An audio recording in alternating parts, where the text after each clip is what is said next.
मकर संक्रांति आगु आसूची बोली आज मुझे पलि आसी गोटे बहुत ही बढ़िया मीठा रेसिपीटे जोटा कि बहुत ही सहजरे बनीज आ घरे पड़ी 2 ରୁ 3ଟି जिनस भितर यही मीठाटे बनीज यहीटा मार्केट जदि किणवे आपण को 1000-1200 पड़ो किंतु घरे आम या मात्र 100 टंका खर्च करके 100 टंका खर्च करके केमिति बनैबा चलतु देखि नबा।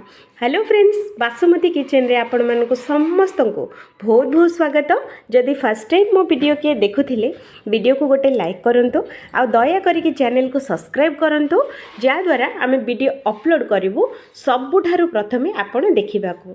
तो सेति पई वीडियो को लाइक करबा आ चैनल को सब्सक्राइब करबा बिल्कुल भी भूलिबेनी। तो चलंतु आज जो मकर संक्रांति स्पेशल मीठा केमिति बनेबा देखिनबा। तो ये आम पैन गोटे गैस उपर रखा। पैन गरम हो गला मात्रे या धीरे आम दबा 3टी चामच देसी गुआ घी।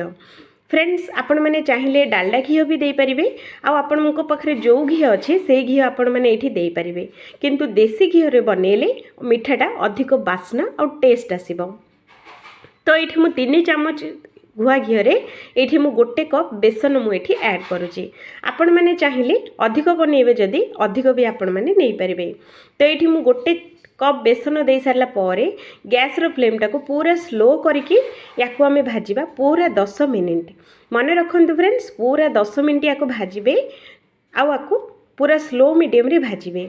जदि हाई फ्लेम रे भाजीदेले तो ऊपर तो पूरा पोड़ी भितरटा पूरा कंचा रही आ लड्डूटा आपण मैंने खाइला बेलू कंचा कंचा स्मेल हम। तो से पूरा स्लो मीडियम रे पूरा 10 मिनिट भाजतु।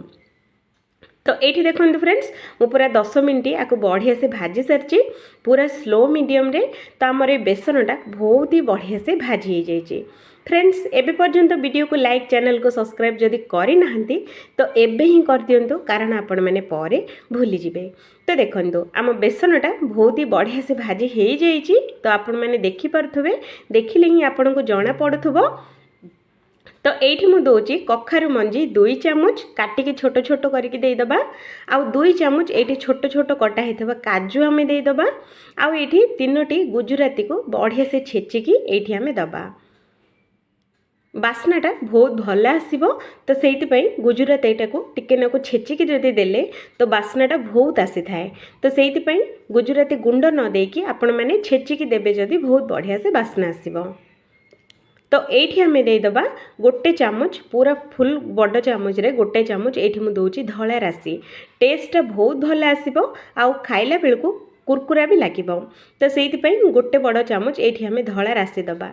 आउ ये सबू जाक जिनस बढ़िया से 5 मिनिट पूरा स्लो मीडियम रे आकु आम भाजवा। मन रखु फ्रेंड्स, हाई फ्लेम रे बिल्कुल भाजबेनी, जिते पारे आपण मैंने स्लो फ्लेम रे ही भाजिया ट्राए करेंगे। तो भाजी हो सारा 5 मिनिट पर ये मुझे जो कप्रे बेसन मापिकी नहीं से कप्रे अधा कप ये मुझे दूसरी सुखिला नड़िया कोरा। आपण मैंने जदि कंचा नड़िया कोरा अच्छी आपण मैंने भी दे पारे, जदि सुखिला अच्छी सुखिला भी दे पारे, किसी प्रॉब्लम नहीं। आपण मैंने पाखे जो नड़िया कोरा अच्छी से नड़िया कोरा ये आपण मैंने दे पारे। तो नड़िया कोरा दे सारा आउ थे 5 मिनिट पूरा स्लो मीडियम रे ए सबतक जिनस आम भाजवा। आ नड़ियार कंचा स्मेल पलैब। तो से पूरा स्लो मीडियम रे 5 मिनिट याकू आम भाजवा। तो देखो फ्रेंड्स, 5 मिनिट रे बहुत ही बढ़िया से कलर आसी जाइए। तो ये आम देदबा गोटे कप गुड़। फ्रेंड्स, आपण मैंने चाहिए कम मिठार क्वांटिटी कम बेसी करें। मुझे गोटे कप बेसन को गोटे कप ये गुड़ मुझे ऐड करुँची। आपण मैंने चाहिए चीनी भी ये ऐड करें, किंतु गुड़र टेस्ट बहुत भल आसीबो। तापर गुड़ खाइले भी देह पाई बहुत भल चीनी अपेक्षा। आपण मैंने जेमिति इच्छा सेमिति आपण मैंने बनै पारे, किंतु ट्राए करंतु गुड़े बनवाई टेस्ट बहुत भल आसीबो। तो ये मुझे गुंड गुड़ देइछि, तो मोर टेंशन नहीं। आपण मैंने जो गोटा गुड़ देबे तो ये टिके नाकु छेचिकी आपण मैंने ये ऐड करेंगे। तो गुड़टा दे सारा ये आम गैसटा बंद करदबा आउ ये मिश्रणटा को ठंडा होगापाई छाड़दबा। तो देखो फ्रेंड्स, आम मिश्रणटा पूरा पूरी ठंडा हो जाइए। तो देखिपे देखु ठंडा हो गला मात्रे पूरा खोला खोला आमर हो जाइए।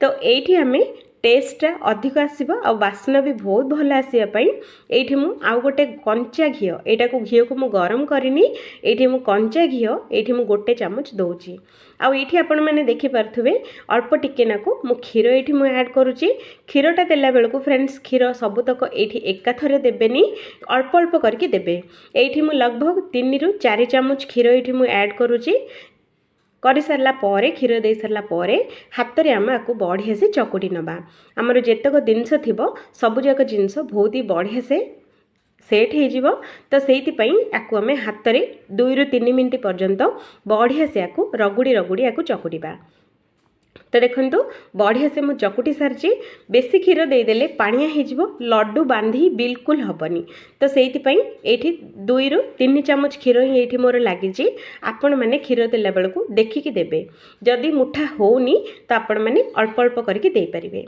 तो ये देखूँ मुझे लड्डू बांधुची ये मो हाथ मुठारे जी आसी मिश्रण सेतिकी नहीं ये लड्डू करुच्ची तो देखो ये ना लड्डूटा बेसी बड़ अच्छी ना बेसी छोट अच्छी पूरा मीडियम साइजर लड्डू बनिकी रेडी होती तो एमती करके सबुतक लड्डू आम बनईकी गोटी गोटी करके आम रखा तो देखो फ्रेंड्स एकदम टेस्टी आउ करारा पूरा देहपाई बहुत ही स्वास्थ्यकारक आ बहुत ही भल भी ए लड्डू खाइला मात्रे निहाती ए वर्ष मकर संक्रांति रे निहाती एमिति थरे ट्राए करंतु देखिबे समस्ते बहुत मन पसंद करके खाइबे आ जे थरे खाइची ए लड्डू बारंबार तैयारी करिया पई आपण मानको निहाती पछरे लागि जिवे तो सेइति पई निहाती एमिति थरे बेसन लड्डू निहाती मो स्टाइल रे निहाती थरे ट्राए करंतु देखिबे आपण मानको समस्तको बहुत भले लागिबो तो आमर तो लड्डू बना सरीची ए लड्डूटा आमर मकर संक्रांति पई मु रखी देइची आपण माने एमिति बनेकी फ्रिज रे रखी परिबे फ्रिज रे रहिले पूरा मासे मासे रहिबो बाहर भी जदि रखिबे 15 ରୁ 20 दिन पर्यंत किछि भी हबनी तो निहाती थरे एमिति थरे ट्राए करंतु ए वर्ष